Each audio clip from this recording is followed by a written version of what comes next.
الحمد لله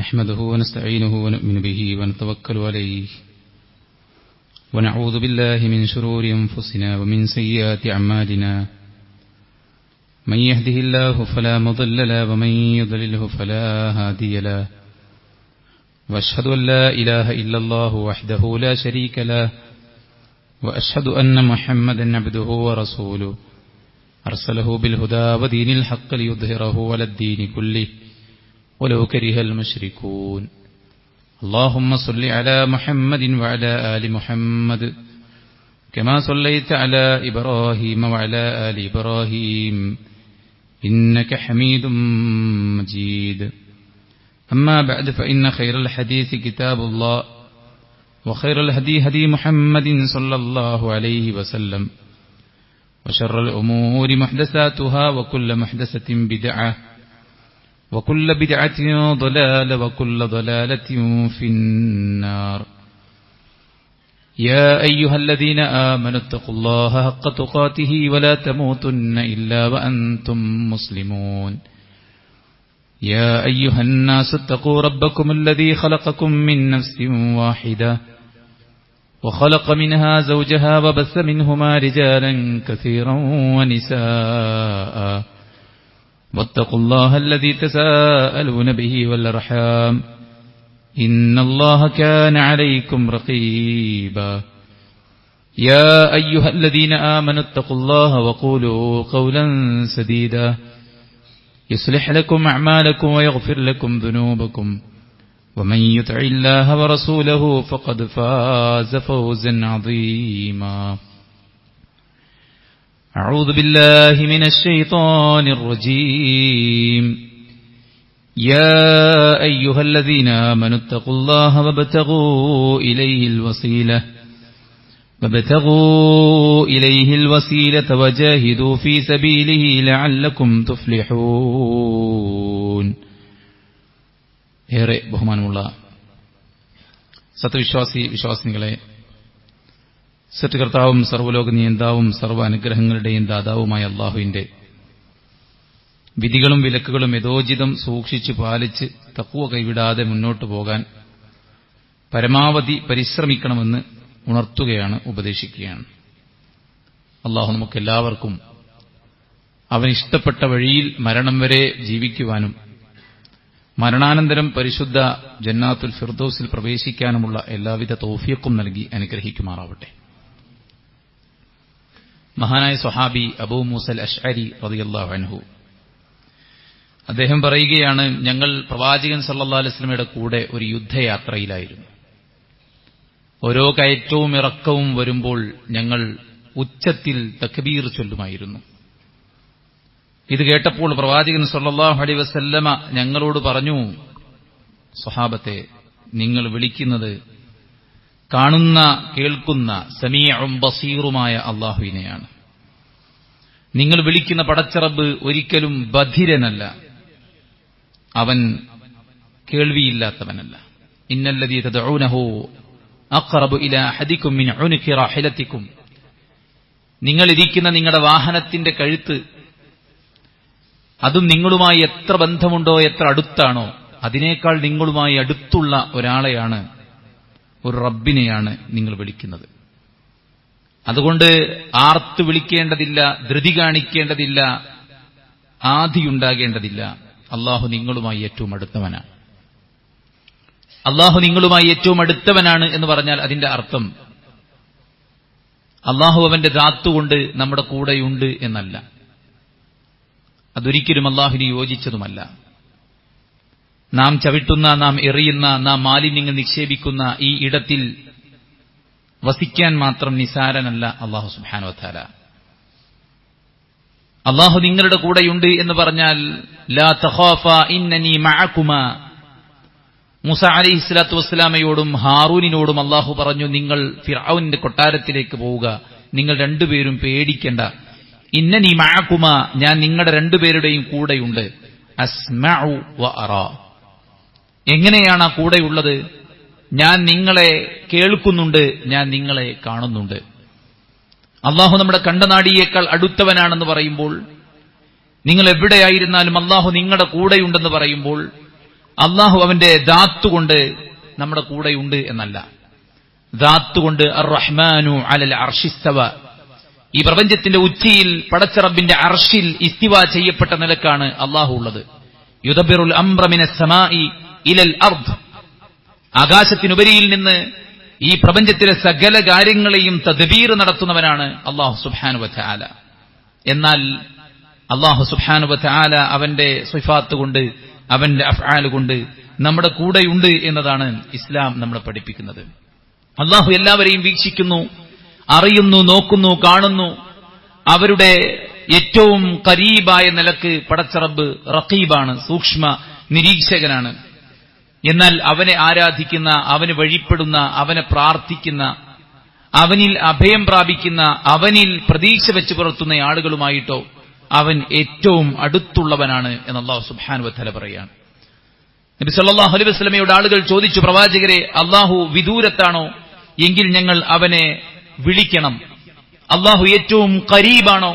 എങ്കിൽ ഞങ്ങൾക്ക് അല്ലാഹുവിനോട് മുനാജാത്ത് നടത്തണം. ദൂരെയുള്ളവനെയാണ് ഉച്ചത്തിൽ വിളിക്കേണ്ടത്, അടുത്തുള്ളവനാണെങ്കിൽ ഞങ്ങൾക്ക് അവനുമായിട്ട് മുനാജാത്ത് നടത്തണം എന്ന് പറഞ്ഞപ്പോഴാണ് വിശുദ്ധ ഖുർആനിൽ ആയത്തിറങ്ങിയത്, വഇദാ സഅലക ഇബാദി അന്നി ഫഇന്നി ഖരീബ് ഉജീബു ദഅവത ദാഇ ഇദാ ദഅൻ ഫല്യസ്തജീബു ലി വല്യുമിനു ബി ലഅല്ലഹും യർഷദൂൻ. എന്റെ ദാസന്മാർ എന്നെക്കുറിച്ച് നിന്നോട് ചോദിച്ചാൽ പ്രവാചകരെ താങ്കൾ പറയുക, ഇന്നി ഖരീബ്, ഞാൻ അടുത്തുണ്ട്, ഞാൻ അവരുടെ അടുത്തുണ്ട്. എന്റെ കേൾവിയും എന്റെ കാഴ്ചയും എന്റെ നിരീക്ഷണവും എന്റെ അറിവും എന്റെ കഴിവും അവരുടെ തൊട്ട് സാമീപ്യത്തുണ്ട്. അതുകൊണ്ട് അവർ ആർത്ത് വിളിക്കാത്ത വിധം തന്നെ മനസ്സുകൊണ്ട് മന്ത്രിച്ചാൽ പോലും ഞാൻ അറിയും. വലഖദ് ഖലഖനൽ ഇൻസാൻ വനഅലമു മാ തുവസ്വിസു ബിഹി നഫ്സു, മനുഷ്യന്റെ നഫ്സ് നടത്തുന്ന ആ വസ്വാസ്, ആ അവന്റെ മനസ്സിന്റെ തോന്നലുകൾ പോലും അല്ലാഹു സുബ്ഹാനഹു വ തആല അറിയും എന്ന് പറയുമ്പോൾ അല്ലാഹുവിന്റെ ഒരു നാമമാണ് അൽ ഖരീബ്, അവൻ ഏറ്റവും സമീപസ്ഥനാണ് എന്നത്. ആ ഖരീബുള്ള, ഏറ്റവും അടുത്തുള്ള അല്ലാഹു സുബ്ഹാനഹു വ തആലയെ അവനിലേക്ക് അടുക്കാൻ നമുക്കെല്ലാവർക്കും സാധിക്കേണ്ടതുണ്ട്. പ്രവാചകൻ സല്ലല്ലാഹു അലൈഹി വസല്ലം അവനുമായി അടുത്താൽ, അങ്ങനെ അവനോട് ചോദിച്ചാൽ അതിനുള്ള പ്രതിഫലവും അതിന്റെ പരിഗണനയും അതിന്റെ മഹാത്മ്യവും നമ്മെ വളരെ കൃത്യമായി അറിയിച്ചിട്ടുണ്ട്. അല്ലാഹു സുബ്ഹാനഹു വ തആലയിലേക്ക് നിങ്ങൾ ഒരു ചാണെടുത്താൽ അല്ലാഹു സുബ്ഹാനഹു വ തആല നിങ്ങളിലേക്കൊരു മുഴമെടുക്കും. നിങ്ങൾ അവനിലേക്കൊരു മുഴമെടുത്താൽ അവൻ നിങ്ങളിലേക്കൊരു മാറെടുക്കും. നിങ്ങൾ അവനിലേക്ക് നടന്നെടുത്താൽ അവൻ നിങ്ങളിലേക്ക് ഓടിയെടുക്കും. അല്ലാഹു സുബ്ഹാനഹു വ തആലയുടെ സാമീപ്യം, തഖർറുബ്, ഖുർബത്ത്, അത് നമുക്ക് ലഭ്യമായി കഴിഞ്ഞാൽ ഒരു ലോകത്തും നമ്മെ സംബന്ധിച്ചിടത്തോളം നമുക്ക് ആശങ്കയുണ്ടാവുകയില്ല, ഭയമുണ്ടാവുകയില്ല. അല്ലാഹു സുബ്ഹാനഹു വ തആലയിലേക്ക് അടുക്കാനുള്ള വഴികൾ എന്താണ്? ഇന്ന് വലിയൊരു കച്ചവടമാണ് യഥാർത്ഥത്തിൽ ഈ ഒരു മേഖല എന്ന് പറയുന്നത്. അല്ലാഹുവിലേക്ക് അടുപ്പിക്കാൻ കുറെ ആളുകൾ അവർ കസേരയിട്ട് പച്ചപുതച്ചിരിക്കുകയാണ്. ആളുകൾ അവരുടെ അടുക്കലേക്ക് ചെല്ലുന്നു, അവരുടെ നിന്ന് ബറക്കത്ത് ലഭിക്കാൻ, അവരിലൂടെ അല്ലാഹുവിലേക്ക് അടുക്കാൻ. മരിച്ചു മൺമറഞ്ഞു പോയ ആളുകളുടെ അടുക്കലേക്ക് ആളുകൾ പണം ചിലവഴിച്ച്, സമയം വിനിയോഗിച്ച് വിവിധങ്ങളായ ജാറങ്ങളിലേക്ക് യാത്ര പുറപ്പെടുന്നു. എന്തിനു വേണ്ടിയാണ്? അവരിലൂടെയാണ് നമ്മൾ അല്ലാഹുവിലേക്ക് അടുക്കുന്നത് എന്നതാണ് ആളുകൾ പറഞ്ഞുകൊണ്ടിരിക്കുന്നത്. മരിച്ചുപോയ മഹാന്മാരുടെ, അത് പ്രവാചകന്മാരാകട്ടെ, അല്ലെങ്കിൽ വലിയ വലിയ മഹത്തുക്കളാകട്ടെ, പണ്ഡിതന്മാരാകട്ടെ, ലാ ഇലാഹ ഇല്ലല്ലാഹ്ക്ക് വേണ്ടി ജീവിച്ച് മരണപ്പെട്ടു പോയ ആളുകളോട് പോലും വിളിച്ചു പ്രാർത്ഥിച്ചുകൊണ്ട് അതിന് ന്യായമായിട്ട് പറയുന്നത്, മാ നഅബുദുഹും ഇല്ലാ ലിയുഖർരിബൂനാ ഇലല്ലാഹി സുൽഫ.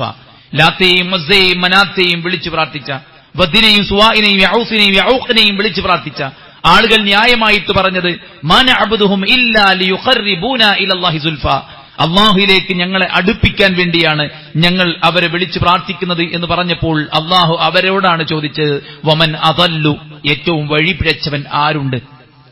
അല്ലാഹുവിന് പുറമെ ഒരിക്കലും ഉത്തരം നൽകാത്തവരെ, ഒരിക്കലും ഉപദ്രവങ്ങൾ ചെയ്യാൻ കഴിയാത്തവരെ വിളിച്ചു പ്രാർത്ഥിക്കുന്നവനേക്കാൾ ഏറ്റവും ദുർബലനായവൻ, ഏറ്റവും വഴിപിഴച്ചവൻ ആരുണ്ടെന്ന് അല്ലാഹു സുബ്ഹാനഹു വ തആല ചോദിച്ചത് ആരോടാണ്?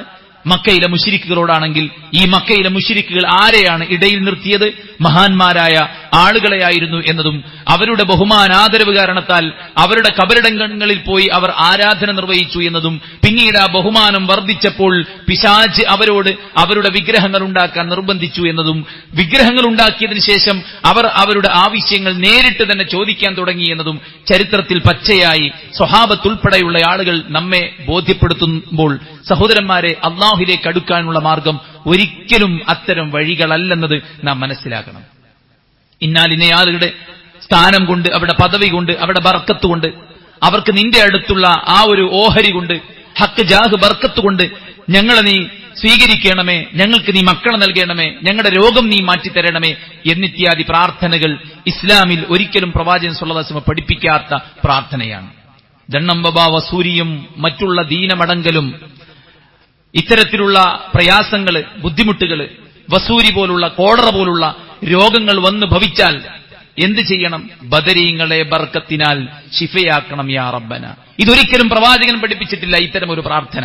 ബദരീങ്ങൾ എന്ന് പറയുന്ന 300 ചില്ലാനം സ്വഹാബത്തിൽ 115-ലധികം സ്വഹാബത്ത് മരണപ്പെട്ടു പോയത്, അല്ലെങ്കിൽ 150-ലധികം സ്വഹാബത്ത് മരണപ്പെട്ടു പോയത് മറ്റുള്ളവരുടെ കൈകൾ കൊണ്ട് കൊല ചെയ്യപ്പെട്ടിട്ടും മാറാ രോഗങ്ങൾ ബാധിച്ചിട്ടുമാണ്. അവരുടെ കൂട്ടത്തിൽ അബൂ ഉബൈദ റളിയല്ലാഹു അൻഹു പോലെയുള്ള, ബിലാൽ റളിയല്ലാഹു അൻഹു പോലെയുള്ള, മുആദ് ഇബ്നു ജബലും അദ്ദേഹത്തിന്റെ ഭാര്യയും ഉൾപ്പെടെയുള്ള ആളുകൾ മരിച്ചത് കോളറ ബാധിച്ചിട്ടാണ്, അല്ലെങ്കിൽ ഈ പറയപ്പെട്ട തരത്തിലുള്ള രോഗം വസൂരി ബാധിച്ചിട്ടാണ് എന്ന് ചരിത്രങ്ങളിൽ നമ്മൾ മനസ്സിലാക്കുമ്പോൾ, എത്ര വലിയ പ്ലേഗ് ബാധിച്ചിട്ടാണ് മരിച്ചത് എന്ന് പറയുമ്പോൾ ഈ പ്രാർത്ഥനയുടെ നിരർത്ഥകത എത്രത്തോളം ആണ് എന്നത് നമുക്കതിൽ നിന്ന് മനസ്സിലാക്കാൻ സാധിക്കുന്നതാണ്. മഹാനായ അബൂ ഹനീഫ റഹിമഹുല്ലാ അദ്ദേഹം പറയുന്നുണ്ട്, ഇത്തരം ഹക്ക് ജാഹ് ബർക്കത്ത് കൊണ്ട് തേടുന്ന ആളുകളോട് എനിക്ക് വെറുപ്പാണ് എന്ന് അദ്ദേഹം പറയുന്നത് നമുക്ക് വായിക്കാൻ സാധിക്കും. അതുകൊണ്ട് തന്നെ അല്ലാഹുവിലേക്ക് അടുക്കാനുള്ള വഴി ഒരിക്കലും ഇത്തരം കാര്യങ്ങളല്ല. വിശുദ്ധ ഖുർആൻ സൂറത്ത് മാഇദയുടെ 35-ാമത്തെ ആയത്തിൽ അല്ലാഹു പറയുന്നത്, യാ അയ്യുഹല്ലദീന ആമനു തഖുല്ലാഹ്, വിശ്വാസികളെ നിങ്ങൾ അല്ലാഹുവിനെ സൂക്ഷിക്കണം, വബ്തഗൂ ഇലൈഹിൽ വസീല, അല്ലാഹുവിലേക്ക് നിങ്ങളെ അടുപ്പിക്കുന്ന മാർഗങ്ങളെ നിങ്ങൾ സ്വീകരിക്കണം എന്നാണ്. ഇബ്നു അബ്ബാസ് റളിയല്ലാഹു അൻഹു പറയാ, അൽ വസീല യഅനി ഐ അൽ ഖുർബ, നിങ്ങൾ അല്ലാഹുവിലേക്ക് അടുപ്പിക്കാൻ പറ്റിയ കാര്യങ്ങൾ നിങ്ങൾ സ്വീകരിക്കണം എന്നുള്ളതാണ്. ഈ വിശുദ്ധ വചനത്തിന്റെ ആയത്തിന്റെ അർത്ഥം എന്താണ്? ഈ വസീലയുടെ അർത്ഥം എന്താണ്? വിശുദ്ധ ഖുർആനിൽ മറ്റൊരു ആയത്തിലും ഇതേ കാര്യം പറയുന്നുണ്ട്. ഉലൈകല്ലദീന യദ്ഊന യബ്തഗൂന ഇലാ റബ്ബിഹിമുൽ വസീല, അല്ലാഹുവിന്റെ യഥാർത്ഥ ദാസന്മാർ അവർ പടച്ചറബിലേക്ക് അടുക്കാനുള്ള വസീല സ്വീകരിക്കുന്നവരാണ്. ഈ വിശുദ്ധ ഖുർആനിന്റെ ആയത്ത് ഓതി കേൾപ്പിച്ച പ്രവാചകൻ, ഇത് ഓതി കേട്ട സ്വഹാബത്ത് അല്ലാഹുവിലേക്ക് അടുക്കാൻ എന്തു വഴിയാണ് സ്വീകരിച്ചത്? അവർ കെട്ടിപ്പൊക്കിയ ഒരു ജാറം, ഒരു ഖബർ അവിടെയുണ്ടോ? അവർ വാഴ്ത്തിപ്പുകയറ്റിയ ഒരു മഹാൻ അവിടെയുണ്ടോ? യഥാർത്ഥത്തിൽ ഇന്ന് നമ്മുടെ സമൂഹത്തിൽ കാണുന്ന തരത്തിലുള്ള ഇത്തരം ആചാരാനുഷ്ഠാനങ്ങൾ എവിടെയാണ്? നബി സല്ലല്ലാഹു അലൈഹി വസല്ലമയുടെ സ്വഹാബത്തിന്റെ താബിഈകളുടെ തബഉ താബിഈകളുടെ ചരിത്രത്തിൽ നമ്മൾ എവിടെയാണ് കാണുന്നത്? ഒരിക്കൽ നമുക്ക് കാണാൻ സാധിക്കില്ല. പിന്നെ എങ്ങനെയാണ് അല്ലാഹുവിലേക്ക് അടുക്കാനുള്ള വഴി, മതം പഠിപ്പിച്ച വഴി എന്താണ് എന്ന് നാം പഠിക്കണം. ഏറ്റവും പ്രധാനമായിട്ട് ഒന്നാമത്തെ കാര്യം അല്ലാഹു ഖുർആനിൽ പറയുന്നുണ്ട്, വലില്ലാഹിൽ അസ്മാഉൽ ഹുസ്ന ഫദ്ഉഹു ബിഹാ, അല്ലാഹുക്ക് ഏറ്റവും നല്ല നാമങ്ങളുണ്ട്, നിങ്ങൾ അത് വെച്ച് പ്രാർത്ഥിക്കണം എന്ന് അല്ലാഹുവിന്റെ ഖുർആൻ പറയുന്നുണ്ട്. അപ്പോൾ നമുക്ക് അല്ലാഹുവിന്റെ സാമീപ്യം കിട്ടാനുള്ള ഒന്നാമത്തെ വഴി പടച്ച റബ്ബ് സുബ്ഹാനഹു വ തആലയുടെ നാമങ്ങൾ മുന്നിൽ വെച്ചുകൊണ്ട് പ്രാർത്ഥിക്കലാണ്. പ്രഭാതത്തിലും പ്രദോഷത്തിലുമുള്ള പ്രാർത്ഥന റസൂലുള്ളാഹി സ്വല്ലല്ലാഹു അലൈഹി വസല്ലം പഠിപ്പിച്ചു. യാ ഹയ്യ് യാ ഖയ്യൂം ബിറഹ്മതിക അസ്തഗീസ് അസ്ലിഹ് ലി ശഅനി കുല്ലഹു വലാ തകിൽനി ഇലാ നഫ്സി തർഫത ഐൻ. യാ ഹയ്യ് യാ ഖയ്യൂം, അല്ലാഹുവിന്റെ ഇസ്മുല്ലാഹിൽ അഅ്സം എന്ന് പറഞ്ഞ വിശേഷിപ്പിച്ച നാമമാണ് ഹയ്യും ഖയ്യൂമും. ഇദാ ദുഇയ ബിഹി അജാബ്, അതുകൊണ്ട് ആരെങ്കിലും പ്രാർത്ഥിച്ചാൽ ഉത്തരം ലഭിക്കുമെന്ന് റസൂലുള്ളാഹി സ്വല്ലല്ലാഹു അലൈഹി വസല്ലം പറഞ്ഞ രണ്ട് നാമങ്ങളാണ് ഹയ്യും ഖയ്യൂമും. ആ ഹയ്യും ഖയ്യൂമും വെച്ച് പ്രാർത്ഥിക്കുകയാണ്. യാ ഹയ്യ് യാ ഖയ്യൂം ബിറഹ്മതിക അസ്തഗീസു അസ്ലിഹ് ലി ശഅനി കുല്ലഹു, അല്ലാഹുവേ എന്റെ എല്ലാ കാര്യം നീ നന്നാക്കി തരണമേ, കണ്ണിമ വെട്ടുന്ന നേരം പോലും എന്റെ കാര്യങ്ങൾ നീ എന്നെ ഏൽപ്പിക്കല്ലേ, ഹയ്യും ഖയ്യൂമുമായവനെ നിന്റെ റഹ്മത്തിന് മുന്നിൽ വെച്ച് ഞാനിതാ നിന്നോട് സഹായം തേടുന്നു എന്നാണ്. ആ പ്രാർത്ഥനയിൽ രണ്ടും വന്നു, അല്ലാഹുവിന്റെ നാമവും വന്നു, അല്ലാഹുവിന്റെ സിഫത്തും വന്നു. റഹ്മത്ത് എന്നത് അല്ലാഹുവിന്റെ സിഫത്താണ്, ഹയ്യും ഖയ്യൂമും എന്നത് അല്ലാഹുവിന്റെ നാമമാണ്. അതുകൊണ്ട് അല്ലാഹുവിലേക്ക് അടുക്കാനുള്ള വഴി പടച്ച റബ്ബ് സുബ്ഹാനഹു വ തആലയുടെ നാമങ്ങൾ മുന്നിൽ വെച്ചുകൊണ്ട് പ്രാർത്ഥിക്കലാണ്. അസ്അലുക ബികുല്ലി ഇസ്മിൻ ഹുവ ലക്, സമ്മൈത ബിഹി നഫ്സക് ഔ അല്ലംതഹു ഫീ കിതാബിക്. നമുക്കറിയാം പ്രയാസം ബാധിക്കുന്ന സമയത്ത് പ്രാർത്ഥിക്കാൻ പഠിപ്പിച്ച പ്രാർത്ഥനയാണ് അല്ലാഹുമ്മ ഇന്നി അബ്ദുക വബ്നു അബ്ദിക വബ്നു അമതിക നസിയതി ബിയദിക മാദിൻ ഫിയ ഹുക്മുക അദ്ലുൻ ഫിയ ഖളാഉക എന്ന് തുടങ്ങുന്ന അല്പം സുദീർഘമായ പ്രാർത്ഥനയുടെ മധ്യഭാഗത്ത് ചോദിക്കുന്നത്, അല്ലാഹുവേ നിന്റെ നാമങ്ങൾ മുന്നിൽ വെച്ചുകൊണ്ട്, നിന്റെ എല്ലാ നാമങ്ങളും അസ്അലുക ബികുല്ലി ഇസ്മിൻ ഹുവ ലക്, നിനക്കായി നീ നിശ്ചയിച്ച നിന്റെ എല്ലാ നാമങ്ങളും മുന്നിൽ വെച്ചുകൊണ്ട് ഞാനിതാ പ്രാർത്ഥിക്കുന്നു. അബൂബക്കർ റളിയല്ലാഹു അൻഹു നബിയോട് പ്രാർത്ഥന ചോദിച്ചു. പ്രവാചകൻ സല്ലല്ലാഹു അലൈഹി വസല്ലം പ്രാർത്ഥന പഠിപ്പിച്ചു കൊടുത്തു. എന്താ പ്രാർത്ഥന പഠിപ്പിച്ചു കൊടുത്തത്? അല്ലാഹുമ്മ ഇന്നി ളലംതു നഫ്സി ളുൽമൻ കസീറ ഫലാ യഗ്ഫിറു ദുനൂബ ഇല്ലാ അൻത ഫഗ്ഫിർ ലീ മഗ്ഫിറതൻ മിൻ ഇൻദിക വർഹംനി ഇന്നക അൻതൽ ഗഫൂറുർ റഹീം. പ്രാർത്ഥനയുടെ അവസാനം പ്രവാചകൻ സല്ലല്ലാഹു അലൈഹി വസല്ലം പഠിപ്പിച്ചത് ഇന്നക അൻതൽ ഗഫൂറുർ റഹീം, നീയാണല്ലോ പൊറുക്കുന്നവൻ, നീയാണല്ലോ കരുണ ചൊരിയുന്നവൻ. അപ്പോൾ റിസ്ക് നൽകുന്ന റബ്ബേ, എനിക്ക് നീ റിസ്ക് നൽകണമേ. പാപം പൊറുക്കുന്ന ഗാഫിറും ഗഫാറും തവ്വാബും റഹ്മാനും റഹീമും അഫുവുമായ അല്ലാഹ്, എന്റെ പാപം നീ പുറത്തു തരണേ. അള്ളാഹുവിന്റെ നാമഗുണ വിശേഷണങ്ങളിലൂടെ, നാമങ്ങളിലൂടെ അള്ളാഹുവിലേക്ക് സമീപിക്കുക എന്നുള്ളതാണ്, നാമങ്ങൾ ഇടയിൽ വെച്ചുകൊണ്ട് പ്രാർത്ഥിക്കുക എന്നുള്ളതാണ് ശരിയായിട്ടുള്ള തവസ്സുൽ വസീല. രണ്ടാമത്തെ കാര്യം അള്ളാഹുവിന്റെ സിഫത്താണ്, അതാണ് റഹ്മത്ത് വെച്ചുകൊണ്ടുള്ള പ്രാർത്ഥന. ഈ പ്രാർത്ഥനയിൽ നമ്മൾ പറഞ്ഞു ബിറഹ്മതിക, നിന്റെ റഹ്മത്ത് കൊണ്ട് എന്ന് പറഞ്ഞത് അള്ളാന്റെ സിഫത്താണ്. മൂന്നാമത്തേത് അള്ളാഹുവിന്റെ അഫ്ആലുകൾ വെച്ചുകൊണ്ട് പ്രാർത്ഥിക്കുക എന്നുള്ള. നിസ്കാരത്തിൽ നമ്മൾ പ്രാർത്ഥിക്കുന്നുണ്ട് അല്ലാഹുമ്മ സല്ലി അലാ മുഹമ്മദിൻ വഅലാ ആലി മുഹമ്മദ് കമാ സല്ലൈത അലാ ഇബ്രാഹിം. ഇബ്രാഹീമിന് നീ കരുണ ചൊരിഞ്ഞതുപോലെ മുഹമ്മദ് നബിക്ക് നീ കരുണ ചൊരിയണമേ. ഇബ്രാഹീമിന് നീ ബർക്കത്ത് ചൊരിഞ്ഞ കമാ ബാറക്ത അലാ ഇബ്രാഹിം വഅലാ ആലി ഇബ്രാഹിം, നീ ഇബ്രാഹീമിന് ബർക്കത്ത് ചൊരിഞ്ഞതുപോലെ മുഹമ്മദ് നബിക്ക് ബർക്കത്ത് ചൊരിയണമേ. ഇബ്രാഹിം നബിക്ക് കരുണ ചൊരിഞ്ഞതുപോലെ മുഹമ്മദ് നബിക്ക് കരുണ ചൊരിയണമേ. അപ്പോൾ അല്ലാഹു സുബ്ഹാനഹു വ തആലയുടെ അഫ്ആലുകൾ വെച്ചുകൊണ്ട് പ്രാർത്ഥിക്കുക. അയ്യൂബ് നബി അലൈഹി സ്വലാത്തു വസ്സലാമയുടെ രോഗം മാറ്റിയതുപോലെ, യൂനുസ് അലൈഹി സ്വലാത്തു വസ്സലാമയെ വെള്ളത്തിൽ നിന്ന് രക്ഷപ്പെടുത്തിയതുപോലെ, നൂഹ് അലൈഹി സ്വലാത്തു വസ്സലാമയെ തൂഫാനിൽ നിന്ന് രക്ഷപ്പെടുത്തിയതുപോലെ, ബദറിൽ നീ മലക്കുകൾ ഇറക്കി സഹായിച്ചതുപോലെ, അള്ളാഹുവിന്റെ അഫ്ആലുകൾ വെച്ച് നമുക്ക് പടച്ച റബ്ബിനോട് പ്രാർത്ഥിക്കാം, പടച്ച റബ്ബിലേക്ക് അടുക്കാം. അപ്പോൾ ഒന്നാമത്തേത് അള്ളാഹുവിന്റെ അസ്മാഅകളാണ്, രണ്ടാമത്തെ അള്ളാഹുവിന്റെ സിഫാത്തുകളാണ്, മൂന്നാമത്തേത് അള്ളാഹുവിന്റെ അഫ്ആലുകൾ വെച്ചുകൊണ്ട് നമുക്ക് പ്രാർത്ഥിക്കാവുന്നതാണ്, നമുക്ക് അള്ളാഹുവിലേക്ക് അടുക്കാവുന്നതാണ്. നാലാമത്തേത് ഈമാൻ മുന്നിൽ വെച്ചുകൊണ്ട് വിശുദ്ധ ഖുർആൻ പറയുന്നുണ്ട് അല്ലദീന യഖൂലൂന റബ്ബനാ ആമന്നാ ഫഗ്ഫിർ ലനാ ദുനൂബനാ, അല്ലാഹുവേ ഞങ്ങളിതാ നിന്നിൽ വിശ്വസിച്ചിരിക്കുന്നു പടച്ചോനെ, നിന്നിൽ ശിർക്ക് ചെയ്യാത്തവനാണ് പടച്ചോനെ, നിന്നിൽ പങ്കു ചേർക്കാത്തവനാണ് പടച്ചോനെ, നിന്നെ ഈമാനുള്ളവനാണ് പടച്ചോനെ, നിന്റെ വഹ്ദാനിയത്തിനെ അംഗീകരിച്ചവനാണ് പടച്ചോനെ, അതുകൊണ്ട് നീ എനിക്ക് പാപങ്ങൾ പുറത്തു തരേണമേ. അവിടെ എന്താണ് മുന്നിൽ വെച്ചിരിക്കുന്നത്? മനസ്സിന്റെ ഇബാദത്ത്, അത് ഈമാൻ. ആ ഈമാനിനെ മുന്നിൽ വെച്ചുകൊണ്ടാണ് വിശ്വാസി പ്രാർത്ഥിക്കുന്നത്. അപ്പോൾ ഈമാൻ മുന്നിൽ വെച്ചുകൊണ്ട് നമുക്ക് റബ്ബ് സുബ്ഹാനഹു വ തആലയിലേക്ക് പ്രാർത്ഥനകൾ ഉയർത്താം, റബ്ബിലേക്ക് അടുക്കാം എന്നുള്ളതാണ്. അഞ്ചാമത്തെ കാര്യം മറ്റൊരു ആയത്തിൽ കാണാം റബ്ബനാ ആമന്നാ ബിമാ അൻസൽത വത്തബഅന റസൂല ഫക്തുബ്നാ മഅ ശാഹിദീൻ. അല്ലാഹുവേ ഞങ്ങളിതാ നിന്നിൽ വിശ്വസിച്ചിരിക്കുന്നു, നീ ഞങ്ങൾക്ക് ഇറക്കിയ ഖുർആനിൽ ഞങ്ങൾ വിശ്വസിച്ചിരിക്കുന്നു. വത്തബഅന റസൂല, ഞങ്ങൾ നിന്റെ റസൂലിനെ പിൻപറ്റുകയും ചെയ്തിരിക്കുന്നു. അവിടെ മുന്നിൽ വെച്ചത് ഇത്തിബാഉർ റസൂലാണ്, ഞങ്ങൾ റസൂലിനെ പിൻപറ്റുന്ന യഥാർത്ഥ സുന്നികളാണ്. പ്രവാചകൻ സല്ലല്ലാഹു അലൈഹി വസല്ലമയുടെ സുന്നത്ത് പിൻപറ്റുന്ന യഥാർത്ഥമായിട്ടുള്ള മുത്തബിഉ സുന്നയാണ് ഞങ്ങൾ.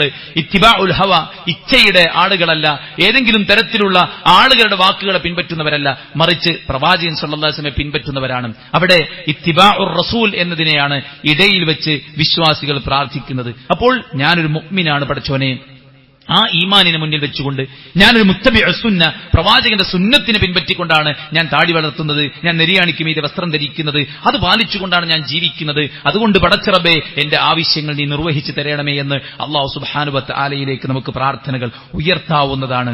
അല്ലാഹുവിന്റെ റസൂലിന്റെ ഇത്തിബാഅ് അത് നമുക്ക് മുന്നിൽ വെക്കാവുന്നതാണ്. ആറാമത്തെ കാര്യം സഹോദരന്മാരെ, സൽക്കർമ്മങ്ങളെ മുന്നിൽ വെച്ചുകൊണ്ട് പടച്ച റബ്ബിനോട് പ്രാർത്ഥിക്കുക എന്നുള്ളതാണ്. ഗുഹാമുഖം അടഞ്ഞുപോയ 3 പേരുടെ കഥ, ചരിത്രം നമ്മൾ വായിച്ചിട്ടുണ്ട്, നമ്മൾ മനസ്സിലാക്കിയിട്ടുണ്ട്. അതിൽ ഒന്നാമത്തെയാൾ പറഞ്ഞത് തന്റെ മാതാപിതാക്കൾക്ക് ഭക്ഷണം കൊടുത്തിട്ടേ മക്കൾക്ക് ഞാൻ ഭക്ഷണം കൊടുക്കാറുള്ളൂ. ഒരിക്കൽ ഭക്ഷണവുമായി വന്നപ്പോൾ മാതാപിതാക്കൾ ഉറങ്ങിയിട്ടുണ്ട്. എന്റെ മക്കൾ എന്റെ കാൽ കീഴിൽ കിടന്ന് കരഞ്ഞിട്ടും ഞാൻ എന്റെ മാതാപിതാക്കൾക്ക് ഭക്ഷണം കൊടുക്കാതെ അവർക്ക് കൊടുക്കാൻ തയ്യാറായില്ല. എന്റെ മാതാപിതാക്കൾ ഉണരും വരെ അവരുടെ ഡോറിന്റെ മുന്നിൽ ഞാൻ ഇരുന്നു. പടച്ചോനെ, നിന്റെ പ്രീതിക്ക് വേണ്ടിയാണ് ഞാൻ ഈ ബിർറുൽ വാലിദൈൻ, അതാണ് അദ്ദേഹം മുന്നിൽ വെച്ചത്. അല്ലാഹുവേ, ഈ മാതാപിതാക്കൾക്ക് ഞാൻ ചെയ്ത ഈ നന്മ നിന്റെ പ്രീതിക്ക് വേണ്ടിയാണ്. രണ്ടാമത്തെയാൾ മുന്നിൽ വെച്ചത് ഇഫ്ഫത്താണ്, ചാരിത്രം. അദ്ദേഹത്തിന്റെ കുടുംബത്തിൽപ്പെട്ട ഒരു പെണ്ണിനെ അദ്ദേഹത്തിന് ഇഷ്ടമായിരുന്നു. ക്ഷാമകാലത്ത് ആ പെണ്ണ് വന്ന് സഹായം ചോദിച്ചപ്പോൾ അദ്ദേഹം തന്റെ മനസ്സിലുള്ള ആ ആഗ്രഹം, വ്യഭിചാരത്തിലുള്ള ആ ഒരു ആഗ്രഹം പെൺകുട്ടിയോട് പങ്കുവച്ചു. നിർബന്ധ സാഹചര്യത്തിൽ അവർ അതിന് വഴങ്ങി. അവളുമായിട്ട് ശരീരം പങ്കുവെക്കാൻ നിൽക്കുമ്പോൾ ആ പെണ്ണ് അദ്ദേഹത്തോട് ചോദിച്ചു, എങ്ങനെ നിങ്ങൾക്കിതിന് സാധിക്കും? അള്ളാഹു അനുവദിക്കാത്ത ഒരു കാര്യത്തിൽ നിങ്ങൾ എങ്ങനെ വ്യാപൃതനാകും എന്ന് ചോദിച്ചപാടെ അയാൾ എണീറ്റോടി. ഇഫ്ഫത്ത്, ചാരിത്രം, തിന്മയിൽ നിന്ന് മാറി നിന്ന് പടച്ചോനെ, ഞാൻ ഇന്ന വലിയൊരു തിന്മക്കൊരവസരമുണ്ടായപ്പോൾ ഞാൻ നിന്നെ ഭയന്നിട്ടാണ് പടച്ചോനെ മാറി നിന്നത്. അത് മുന്നിൽ വെച്ച് പ്രാർത്ഥിച്ചു. ഗുഹാമുഖം പാതിയിലധികം തുറന്നു. മൂന്നാമത്തെയാളുടെ പ്രാർത്ഥന അമാനത്തിന്റെ വിഷയത്തിലാണ്. അള്ളാഹുവേ, ഒരു ജോലിക്കാരൻ വന്നു, കൂലി വാങ്ങാതെ പോയി. ആ കൂലിക്ക് ഞാൻ ഒരു ഉരുവിനെ വാങ്ങി. അത് പെറ്റുപെരുകി ഒരു താഴ്വാരം നിറച്ചും അതിന്റെ മക്കളായി. വർഷങ്ങൾക്കിപ്പുറം ജോലിക്കാരൻ കൂലി ചോദിച്ചപ്പോൾ താഴ്വാരം നിറച്ചുള്ള ഉരുക്കള മുഴുവൻ അദ്ദേഹത്തിന് ഞാൻ കൊടുത്തു. കാരണം അതിന്റെ മൂലധനം അദ്ദേഹത്തിന്റേതാണ്. ആ അമാനത്ത്, ബിർറുൽ വാലിദൈൻ, ഇഫ്ഫത്ത്, ഇതെല്ലാം മുന്നിൽ വെച്ച് ഗുഹാവാസികൾ പ്രാർത്ഥിച്ചപ്പോൾ അള്ളാഹു പ്രാർത്ഥനയ്ക്ക് ഉത്തരം കൊടുത്തു. ഗുഹാമുഖം തുറന്നു കൊടുത്തു. അപ്പോൾ ഇടയിൽ വെക്കാൻ അള്ളാഹു സുബ്ഹാനഹു വ തആല വെച്ചത് എന്താണ്? ഹക്ക് ജാഹ് ബർക്കത്തുകളെയല്ല, മരിച്ചുപോയ ശുഹദാക്കളെയും ബദരീങ്ങളെയും തങ്ങന്മാരെയും ബീവിമാരെയും ഇടയിൽ വെച്ച് പ്രാർത്ഥിക്കാനല്ല, പ്രവാചകൻ സ്വല്ലല്ലാഹു അലൈഹി വസല്ലം ഇടയിൽ വെക്കാനല്ല, മറിച്ച് അള്ളാഹു സുബ്ഹാനഹു വ തആല പഠിപ്പിച്ച ഇത്തരം കാര്യങ്ങൾ, അള്ളാഹുവിന്റെ നാമഗുണ വിശേഷണങ്ങൾ, അതുപോലെ തന്നെ അമാലു സ്വാലിഹാത്തുകൾ, നമ്മുടെ ഈമാൻ, നമ്മുടെ ഇത്തിബാ, ഇതിനെയൊക്കെ മുന്നിൽ വെച്ചുകൊണ്ട് ഇടയിൽ വെച്ചുകൊണ്ട് പ്രാർത്ഥിക്കാനാണ് അള്ളാഹുവിന്റെ ദീന് നമ്മളെ പഠിപ്പിച്ചിട്ടുള്ളത്. ആ രൂപത്തിൽ അള്ളാഹുവിലേക്ക് അടുക്കാൻ നമ്മളെല്ലാവരും പരിശ്രമിക്കുക. അള്ളാഹു നമ്മെ അനുഗ്രഹിക്കുമാറാവട്ടെ.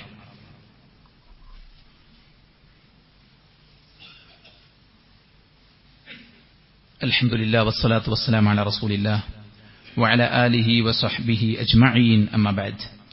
അള്ളാഹുവിനെ സൂക്ഷിക്കണമെന്ന് ഒരിക്കൽ കൂടെ ഉണർത്തുകയാണ്, ഉപദേശിക്കുകയാണ്. അള്ളാഹുവിന്റെ പ്രവാചകൻ സ്വല്ലല്ലാഹു അലൈഹി വസല്ലം മഹാനായ സ്വഹാബി ഉർവയെ അദ്ദേഹത്തിന്റെ കയ്യിൽ ഒരു ദീനാർ പണം കൊടുത്ത് ആടിനെ വാങ്ങാൻ വേണ്ടി പറഞ്ഞയച്ചു. അദ്ദേഹം അങ്ങാടിയിൽ ചെന്ന് ഒരു ദീനാർ കൊണ്ട് റസൂലുള്ള പറഞ്ഞ പോലെയുള്ള സിഫാത്തുകൾ ഒത്തിണങ്ങിയ, ഗുണഗണങ്ങൾ ഒത്തിണങ്ങിയ 2 ആടുകൾ വാങ്ങി. 2 ആടിനെയുമായിട്ട് അദ്ദേഹം തിരിച്ചു പോരുന്ന സമയത്ത് പ്രവാചകൻ സ്വല്ലല്ലാഹു അലൈഹി വസല്ലമയ്ക്കുള്ള ആടാണ്. പ്രവാചകൻ ഒരു ആടിനെയാണ് വാങ്ങാൻ പറഞ്ഞത്. പക്ഷെ കയ്യിൽ 2 ആടുകളുണ്ട്. തിരിച്ചു വരുന്ന സമയം ഒരാൾ ആടിനെ വിൽക്കുന്നു എന്ന് ചോദിച്ചപ്പോൾ അദ്ദേഹം അതിലൊരു ആടിനെ വിറ്റു. ഒരു ദീനാറിന് കൂട്ടത്തിൽ ഒരു ആടിനെ വിറ്റു. എന്നിട്ട് ഒരാടും ഒരു ദീനാറുമായി നബി സല്ലല്ലാഹു അലൈഹി വസല്ലം അടുക്കലേക്ക് വന്നു. പ്രവാചകൻ സല്ലല്ലാഹു അലൈഹി വസല്ലമയോട് എന്താണ് സംഭവിച്ചത് എന്ന് പറഞ്ഞപ്പോൾ റസൂലുള്ളാഹി സ്വല്ലല്ലാഹു അലൈഹി വസല്ലമ അദ്ദേഹത്തിന് വേണ്ടി പ്രാർത്ഥിച്ചു. അല്ലാഹുമ്മ ബാരിക് ലഹു ഫീ സഫഖതി യമീനി, അല്ലാഹുവേ, അദ്ദേഹത്തിന്റെ എല്ലാ ഇടപാടുകളിലും നീ ബർക്കത്ത് ചൊരിയണമേ എന്ന് പ്രവാചകൻ സല്ലല്ലാഹു അലൈഹി വസല്ലം പ്രാർത്ഥിച്ചു. ആ പ്രാർത്ഥനയുടെ ഫലമായിട്ട് മഹാനായ സ്വഹാബി ഉർവ റളിയല്ലാഹു അൻഹു പറയുന്നത്, കൂഫ മാർക്കറ്റിൽ ഞാൻ കച്ചവടം നിർവഹിക്കും. ഓരോ ദിവസവും 4000 ദീനാർ ലാഭവുമായിട്ടാണ് ഞാൻ എന്റെ വീട്ടിലേക്ക് മടങ്ങാറുള്ളത്. ഞാൻ ഭൂമിയിൽ നിന്ന് മണ്ണ് വാരി വിൽപ്പന നടത്തിയാലും എനിക്കതിൽ നിന്ന് ലാഭം കിട്ടുമായിരുന്നു. പ്രത്യേകിച്ച് ഒരു തിരക്കാവണമെന്നൊന്നുമില്ല. ഭൂമിയിൽ നിന്ന് മണ്ണ് വാരി എടുത്തിട്ട് ഞാൻ വിറ്റാലും എനിക്കത് ബർക്കത്തിറങ്ങുമായിരുന്നു, എനിക്കതിന്റെ ലാഭം കിട്ടുമായിരുന്നു എന്ന് ഉർവ റളിയല്ലാഹു അൻഹു പറയുകയാണ്. സഹോദരങ്ങളെ, പ്രാർത്ഥനയുടെ പ്രതിഫലനമാണ് യഥാർത്ഥത്തിൽ ഇത്. അല്ലാഹു സുബ്ഹാനഹു വ തആലയിലേക്ക് അടുക്കുകയും നമ്മുടെ ആവശ്യങ്ങൾ നമ്മൾ പടച്ച റബ്ബ് സുബ്ഹാനഹു വ തആലയോട് മടുപ്പില്ലാതെ, ചടപ്പില്ലാതെ, അമർഷമില്ലാതെ, വെറുപ്പില്ലാതെ അല്ലാഹു സുബ്ഹാനഹു വ തആലയോട് ചോദിക്കുകയും ചെയ്താൽ നമുക്കതിനുള്ള ഉത്തരം ലഭിക്കും എന്നുള്ളതാണ്. നമ്മുടെ കാര്യങ്ങൾ ചോദിക്കാൻ ഏറ്റവും അർഹനായവൻ നമ്മൾ തന്നെയാണ് എന്നാണ് പണ്ഡിതന്മാർ പറയുന്നത്. കാരണം അല്ലാഹു ഖുർആനിൽ പറഞ്ഞിട്ടുണ്ട്, ഉദ്ഉനി അസ്തജിബു ലക്കും, നിങ്ങൾ എന്നെ വിളിച്ച് പ്രാർത്ഥിക്കുക, നിങ്ങൾക്ക് ഞാൻ ഉത്തരം നൽകും എന്ന് അല്ലാഹു സുബ്ഹാനഹു വ തആല ഖുർആനിൽ പറഞ്ഞിട്ടുണ്ട്. പ്രയാസവും ബുദ്ധിമുട്ടുകളും ഉണ്ടാകുമ്പോൾ പ്രാർത്ഥിക്കാൻ ഏറ്റവും അർഹൻ തങ്ങളും ബീവിയും വേറെ ഏതെങ്കിലും ആളല്ല. ഏറ്റവും അർഹൻ അയാൾ തന്നെയാണ്. കാരണം അല്ലാഹു സുബ്ഹാനഹു വ തആല ഖുർആനിൽ പറഞ്ഞിട്ടുണ്ട്, ഫഇൻയംസസ്കല്ലാഹു ബിദുർറിൻ ഫലാ കാശിഫ ലഹു ഇല്ലാഹു, നിങ്ങൾക്ക് വല്ല ബുദ്ധിമുട്ടുകളും ബാധിച്ചാൽ അല്ലാഹുവിനോട് പ്രാർത്ഥിച്ചാൽ അത് മാറ്റിത്തരാൻ അല്ലാഹു അല്ലാതെ മറ്റാരും തന്നെ ഇല്ല എന്ന് അല്ലാഹു സുബ്ഹാനഹു വ തആല ഖുർആനിൽ പറയുന്നുണ്ട്. നിങ്ങൾക്ക് വല്ല ബുദ്ധിമുട്ടുകളും ബാധിക്കുകയും വഇൻയംസസ്കല്ലാഹു ബിദുർറിൻ, അല്ലാഹു സുബ്ഹാനഹു വ തആല പറയാണ്, നിങ്ങൾക്ക് വല്ല ബുദ്ധിമുട്ടുകളും ബാധിച്ചു എന്നിട്ട് നിങ്ങൾ വിളിച്ച് പ്രാർത്ഥിച്ചാൽ അല്ലാഹു അല്ലാതെ ആരാണ് നിങ്ങൾക്കത് മാറ്റിത്തരാനുള്ളത്? അതുകൊണ്ട് പ്രാർത്ഥനയ്ക്ക് ഉത്തരം കിട്ടുന്ന ഒന്നാമത്തെ സന്ദർഭമായിട്ട് പണ്ഡിതന്മാർ പറഞ്ഞ എന്താ അറിയോ, ബുദ്ധിമുട്ട് ബാധിക്കുക എന്നാണ്. ബുദ്ധിമുട്ട് ബാധിക്കുക, അത് പഠിച്ച ഞമ്മക്ക് തന്ന വലിയൊരു ഡോറാണ്. പ്രയാസം ബാധിക്കുമ്പോൾ നമ്മൾ ഭയങ്കര ടെൻഷനാവും, നമ്മൾ അക്ഷമ കാണിച്ച് പലതും ചെയ്തു കൂട്ടും. നമ്മുടെ ഉള്ള ബന്ധങ്ങളും ഉള്ള ആളുകളും എല്ലാവരോടും അതിന്റെ ഒരു പകയും ദേഷ്യവും ആ ഫ്രസ്ട്രേഷനൊക്കെ തീർത്തിട്ട് അവസാനം പുറത്തേക്ക് ഇറങ്ങാൻ പറ്റാത്ത അവസ്ഥയാവും. അല്പനേരം ശാന്തമായിരുന്ന് എന്താണ് ഇപ്പോൾ സംഭവിച്ചിരിക്കുന്നത് എന്ന സിറ്റുവേഷനെ കുറിച്ചൊന്ന് ചിന്തിച്ച് അതൊന്ന് മനസ്സിലാക്കാൻ വേണ്ടി ഉദ്ദേശിച്ച് അതൊന്ന് മനസ്സുകൊണ്ട് സമ്മതിച്ച് പടച്ചവനോടൊന്ന് ആത്മാർത്ഥത പ്രാർത്ഥിക്കുക. തന്റെ കുട്ടി നഷ്ടപ്പെട്ടു എന്ന് ബോധ്യപ്പെട്ട യാക്കൂബ് നബി അലൈഹി സ്വലാത്തു വസ്സലാം പിന്നെ പരിതപിക്കാൻ നിന്നില്ല. ഇന്നമാ അഷ്കൂ ബസ്തി വഹസ്നി ഇലല്ലാഹ്, അല്ലാഹുവേ എന്റെ എല്ലാ ദുഃഖവും എന്റെ എല്ലാ വിഷമവും എന്റെ എല്ലാ ആവശ്യങ്ങളും ഇതാ നിന്നിലേക്ക് ഉയർത്തുകയാണ്. നിങ്ങൾ ആലോചിച്ച് എന്തൊക്കെ കാര്യങ്ങളുമായിട്ട് ഓടുന്നവരാണ് നമ്മൾ. ആ ഓട്ടത്തിന്റെ ഇടയിൽ അള്ളാന്റെ സഹായം ഇല്ലെങ്കിൽ നമ്മൾ എന്ത് ചെയ്യും? അതുകൊണ്ട് പ്രയാസങ്ങൾ എളുപ്പമാകാനുള്ള നിരവധി പ്രാർത്ഥനകൾ പ്രവാചകൻ സല്ലല്ലാഹു അലൈഹി വസല്ലം പറഞ്ഞിട്ടുണ്ട്. മാനസികമായി സംഘർഷം നേരിടുമ്പോൾ ദുആ ഉൽ കർബ്, അല്ലാഹുവിന്റെ റസൂൽ പഠിപ്പിച്ച പ്രാർത്ഥന, ലാ ഇലാഹ ഇല്ലല്ലാഹ് അൽ അലിയുൽ ഹലീം അൽ അദീമുൽ ഹലീം, അല്ലാഹു സുബ്ഹാനഹു വ തആല ഹലീമും അദീമുമാണ് എന്ന് വിളിക്കുകയാണ്. ലാ ഇലാഹ ഇല്ലല്ലാഹ് റബ്ബുസ് സമാവാതി വ റബ്ബുൽ അർദ് വ റബ്ബുൽ അർശിൽ കരീം. അല്ലാഹു സുബ്ഹാനഹു വ തആല അർശിനെയും അവന്റെ വലിപ്പത്തെയും മാഹാത്മ്യത്തെയും റബ്ബുസ് സമാവാത്തും റബ്ബുൽ അർദുമാണെന്ന് പ്രഖ്യാപിക്കുകയാണ്. ലാ ഇലാഹ ഇല്ലല്ലാഹ് റബ്ബുൽ അർശിൽ അദീം. ഈ ഒരു പ്രാർത്ഥന ദുആ ഉൽ കർബാണ്, പ്രയാസമുണ്ടാവുമ്പോഴുള്ള പ്രാർത്ഥന. അല്ലാഹുമ്മ ഇന്നി അബ്ദുക വബ്നു അബ്ദിക വബ്നു അമതിക, അതും പ്രയാസമുണ്ടാകുമ്പോഴുള്ള പ്രാർത്ഥനയാണ്. മാനസികമായിട്ട് പ്രയാസങ്ങൾ നേരിടുമ്പോഴുള്ള പ്രാർത്ഥന നിരവധിയാണ്. അല്ലാഹു റബ്ബി ലാ ഉശ്രികു ബിഹി ശൈആ, അല്ലാഹുവേ നീയാണ് എന്റെ റബ്ബ്, നിന്നിൽ ഞാൻ ഒരാളെയും പങ്കു ചേർക്കുകയില്ല പഠിച്ചു. തൗഹീദ് പ്രഖ്യാപിക്കുക. പ്രയാസവും വിഷമം ബുദ്ധിമുട്ടുണ്ടാകുമ്പോൾ തൗഹീദ് പ്രഖ്യാപിക്കുക. അല്ലാഹ് നീയല്ലാതെ ആരും തന്നെ ആരാധനക്കർഹനില്ല. ലാ ഇലാഹ ഇല്ലാ അൻത് സുബ്ഹാനക ഇന്നി കുൻതു മിനദ് ളാലിമീൻ. സമുദ്രത്തിൽ അതിന്റെ ഇരുട്ട്, മനസ്സിലെ ഭീതിയുടെ ഇരുട്ട്, അല്ലെ, മത്സ്യത്തിന്റെ വയറ്റിലെ ഇരുട്ട്, ഈ മൂന്ന് ഇരുട്ടിനകത്ത് നിന്ന് യൂനുസ് അലൈഹി സ്വലാത്തു വസ്സലാം പ്രഖ്യാപിച്ചത് എന്താ? തൗഹീദാണ്. ലാ ഇലാഹ ഇല്ലാ അൻത് സുബ്ഹാനക ഇന്നി കുൻതു മിനദ് ളാലിമീൻ. നമ്മുടെ ഹൃദയത്തിൽ അല്ലാഹു അല്ലാതെ ഒരാളും ഉണ്ടാകരുത്. ആ അല്ലാഹു സുബ്ഹാനഹു വ തആലയെ നമ്മുടെ ഹൃദയത്തിൽ സ്ഥാപിക്കുകയും ആ പടച്ച റബ്ബ് എനിക്കെല്ലാം അവലംബമായിട്ടുണ്ട് എന്ന് നമ്മുടെ മനസ്സിനെ ബോധ്യപ്പെടുത്തി എന്ത് വിഷമത്തിലും എന്ത് പ്രയാസത്തിലും ഏത് ഘട്ടത്തിലും അള്ളാഹുവിനെ മാത്രം നമ്മൾ വിളിക്കാനും ആ തൗഹീദ് വീണ്ടും വീണ്ടും പ്രഖ്യാപിക്കാനും. ഏത് ഒരു തെറ്റ് സംഭവിച്ചാൽ പോലും നോക്കൂ, സയ്യിദുൽ ഇസ്തിഗ്ഫാർ അത് തുടങ്ങുന്നത് എങ്ങനെയാണ്? അല്ലാഹുമ്മ അൻത റബ്ബി ലാ ഇലാഹ ഇല്ലാ അൻത്. ഇസ്തിഗ്ഫാറിന്റെ സയ്യിദാണ്, നേതാവാണ്. എങ്ങനെ തുടക്കം? അല്ലാഹുമ്മ അൻത റബ്ബി, അല്ലാഹു നീയാണ് എന്റെ ഖാലിഖും മാലിക്കും മുദബ്ബിറുമായ റബ്ബ്. ലാ ഇലാഹ ഇല്ലാ അൻത്, നീയല്ലാതെ ആരാധ്യനായിട്ട് ഒരാളും തന്നെ ഇല്ല പടച്ചോനെ. അത് പ്രഖ്യാപിച്ചിട്ടാണ് എന്ത് നമ്മൾ നമ്മുടെ പാപങ്ങൾ പടച്ചവനോട് ഏറ്റുപറയുന്നത്. അതുകൊണ്ട് തൗഹീദ് ലാ ഇലാഹ ഇല്ലല്ലാഹ് അത് പ്രഖ്യാപിക്കാനും ആ ലാ ഇലാഹ ഇല്ലല്ലാഹ്ക്ക് ഘടകവിരുദ്ധമായിട്ടുള്ള എല്ലാ കാര്യങ്ങളും നമ്മൾ മാറി നിൽക്കാനും തയ്യാറാകണം. പരമ്പരാഗതമായിട്ട് പലതരത്തിലുള്ള വിശ്വാസങ്ങൾ നമ്മിലുണ്ടാകാം. തങ്ങന്മാർക്കും ബീവിമാർക്കും ബദരീങ്ങൾക്കും ശുഹദാക്കൾക്കുമൊക്കെ കൊടുക്കേണ്ട സ്ഥാനത്തിലപ്പുറം വലിയ സ്ഥാനങ്ങൾ കൊടുത്ത് അവർക്കിടയിൽ നിർത്തി അവരുടെ ബർക്കത്ത് കൊണ്ട് അവരുടെ ജാഹ് കൊണ്ട് അവരുടെ ഹക്ക് കൊണ്ട് എന്നൊക്കെ പ്രാർത്ഥിച്ച് ശീലിക്കുകയും അത്തരം പ്രാർത്ഥനകൾ വണ്ടിയിലൊട്ടിക്കുകയും വീട്ടിൽ തൂക്കുകയൊക്കെ ചെയ്യുന്ന സാഹചര്യങ്ങൾ ഉണ്ടായിട്ടുണ്ടാവും. അതൊക്കെ നമ്മൾ അറിവില്ലായ്മ കൊണ്ടാണെന്ന് മനസ്സിലാക്കി ശരിയായ തൗഹീദിലേക്ക് ശരിയായ സുന്നത്തിലേക്ക് നമ്മൾ മടങ്ങുകയും പടച്ച റബ്ബിനോട് ആത്മാർത്ഥമായിട്ട് പ്രാർത്ഥിക്കുകയും ചെയ്യാം. മറ്റുള്ളവരോട് പ്രാർത്ഥിക്കാൻ വേണ്ടി ആവശ്യപ്പെടുന്നത് നമുക്ക് അള്ളാഹുവിലേക്ക് അടുക്കാനുള്ള ഒരു വഴിയായിട്ട് അനുവദിച്ച തവസ്സുലായിട്ട് പണ്ഡിതന്മാർ ഇസ്ലാം നമ്മളെ പഠിപ്പിച്ചിട്ടുണ്ട്. പ്രവാചകൻ ജീവിച്ചിരിക്കുന്ന കാലം പള്ളിയിൽ ഒരു അറാബി വന്നിട്ട് റസൂലുള്ളാഹി സ്വല്ലല്ലാഹു അലൈഹി വസല്ലമയോട് പറഞ്ഞു, പ്രവാചകരെ ഞങ്ങളുടെ തോട്ടങ്ങളെല്ലാം നശിച്ചുപോയി, എല്ലാം വറ്റി വരണ്ട് ഉണങ്ങിപ്പോയി, മഴയ്ക്ക് വേണ്ടി പ്രാർത്ഥിക്കണം നബിയെ അങ്ങ് എന്ന് നബിയോട് പ്രാർത്ഥിക്കാൻ വേണ്ടി ആവശ്യപ്പെട്ടു. പ്രവാചകൻ കൈകൾ ഉയർത്തി പ്രാർത്ഥിച്ചു. കനത്ത മഴ വന്നു. ഒരാഴ്ചത്തോളം തുടർച്ചയായി മഴ പെയ്തു എന്നാണ് പറയുന്നത്. വെള്ളം പൊങ്ങിത്തുടങ്ങി. അയാൾ വീണ്ടും വന്നിട്ട് നബിയോട് പറഞ്ഞു, നബിയെ മഴ ശക്തി കൂടിയിട്ടുണ്ട്, അതുകൊണ്ട് മഴ നീങ്ങാൻ വേണ്ടി പ്രാർത്ഥിക്കണം. അപ്പൊ ഇത് നമുക്ക് അനുവദിച്ച കാര്യമാണ്. നമ്മുടെ ഒരു വിഷമം നമുക്ക് ബാധിക്കുമ്പോൾ അതിന് പ്രാർത്ഥിക്കാൻ ഏറ്റവും അർഹൻ നമ്മളാണ്. അതോടൊപ്പം നമുക്ക് മറ്റുള്ളവരോട് എന്ത് ചെയ്യാം? നല്ല സ്വാലിഹീങ്ങളോട്. അങ്ങനെ സ്വാലിഹ ആരാ ഉള്ളത് ഇന്നത്തെ കാലത്ത്?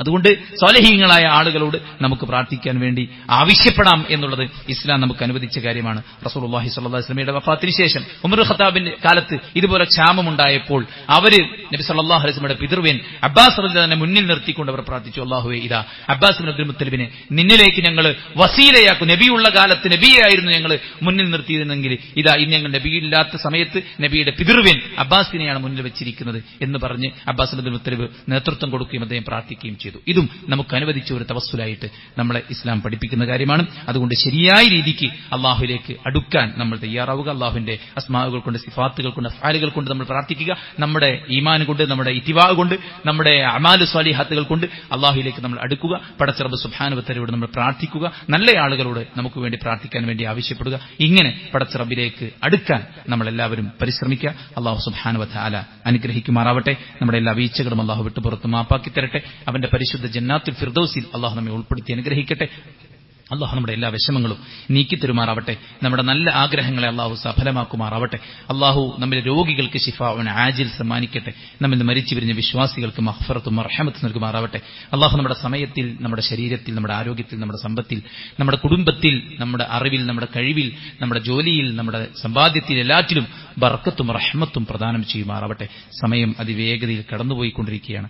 ഖബറിലേക്കുള്ള ദൂരം കുറഞ്ഞുകൊണ്ടിരിക്കുകയാണ്. അള്ളാഹുവിലേക്ക് തൗബ ചെയ്ത് മടങ്ങാനും പടച്ച റബ്ബിന്റെ ഏറ്റവും മുഖറബായ, ഏറ്റവും അടുത്ത ദാസനായി മാറാനും അള്ളാഹു നമുക്കെല്ലാം തൗഫീക്ക് നൽകി അനുഗ്രഹിക്കട്ടെ. പല സാഹചര്യങ്ങൾ കൊണ്ട്, സന്ദർഭങ്ങൾ കൊണ്ട് നിരവധി തെറ്റുകൾ സംഭവിച്ചു പോയിട്ടുണ്ട്. അള്ളാഹു എല്ലാം വിട്ടുപുറത്ത് മാപ്പാക്കി തരുമാറാവട്ടെ. അല്ലാഹുമ്മ ഗഫിർ ലിൽ മുഅ്മിനീന വൽ മുഅ്മിനാത്ത് വൽ മുസ്ലിമീന വൽ മുസ്ലിമാത്ത് അൽ അഹ്യാഇ മിൻഹും വൽ അംവാത്ത് ഇന്നക മുജീബു ദഅവാതി യാ ഖാദിൽ ഹജാത്ത്. اللهم ربنا تقبل منا إنك أنت السميع العليم وتب علينا إنك أنت التواب الرحيم.